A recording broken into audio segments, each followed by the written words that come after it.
Ben Shapiro's dense response to Don Lemon's Chauvin verdict tweet. Why some white conservatives will always defend Chauvin. Caleb Howe quoted Don Lemon's tweet saying, "Justice has been served."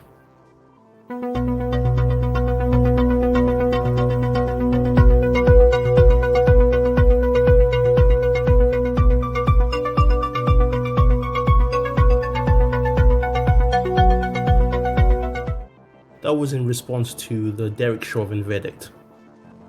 Ben Shapiro, in typical Ben Shapiro fashion, responded with, "And we all know he would never have said this had the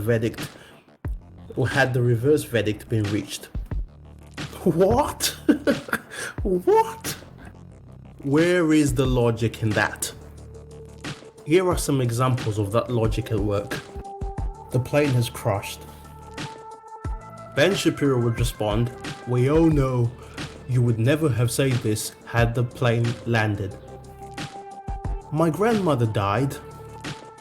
Ben Shapiro would respond, "We all know you would never have said that if she was still alive."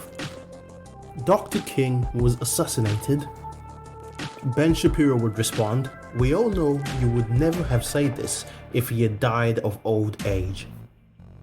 I'm sure you see the fallacy in his comment. Perhaps good old Ben does too, once he's had some time to think it through. He got me thinking, why is it that even with all the evidence, including expert witness, some people will do mental gymnastics in defense of Derek Chauvin? Is it that they love the police so much? Why would they ignore an expert's view, Dr. Tobin, and choose to go with Ben Shapiro's opinion instead? The answer, in most cases, is much simpler than most would think. You see, for one to admit that Chauvin was wrong, they would need to concede that there is some prejudice within law enforcement. Chauvin's comments to his supervisor after the encounter highlighted this. He mentioned Mr. Floyd's size. Even when the man was subdued, that was something that played in Derek's mind. I am by no means saying that Chauvin is a racist. That would require a higher standard of evidence to prove. All I know is, but for his actions and lack of duty of care, George Floyd wouldn't have died that day. At least not in the manner that he did. Those who won't admit this are afraid of what it means for them. It would mean having to look into the mirror and admit that they too have racial prejudices, that they have supported perpetrators or ignored as our black and brown brothers and sisters have been ill-treated. Jane Elliott had a critical question that she would always ask her participants. How many of you want to be treated like we treat black people in this country? Her audience wouldn't volunteer.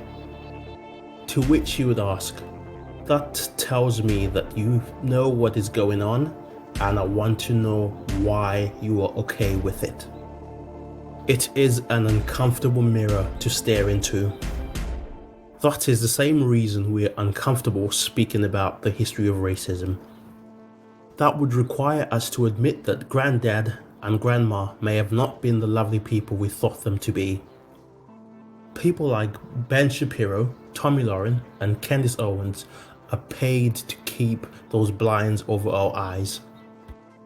They tell us what we would rather hear instead of the ugly truth we would see if the mirror was held to our faces. How can we do better as a nation when we choose willful ignorance? What's sad is individuals like Ban, who I would assume know the history of his people, would defend actions like Chauvin's.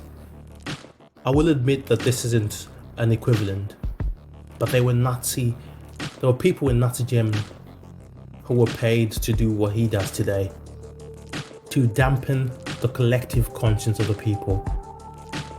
Their actions are just as culpable as those who oversaw the gas chambers. What he does not realize is that the people he is enabling are the same ones who are on the streets chanting, "The Jews will not replace us"? Will it take a Jewish man dying in the same manner for ban to stop defending what at the very least is police incompetence?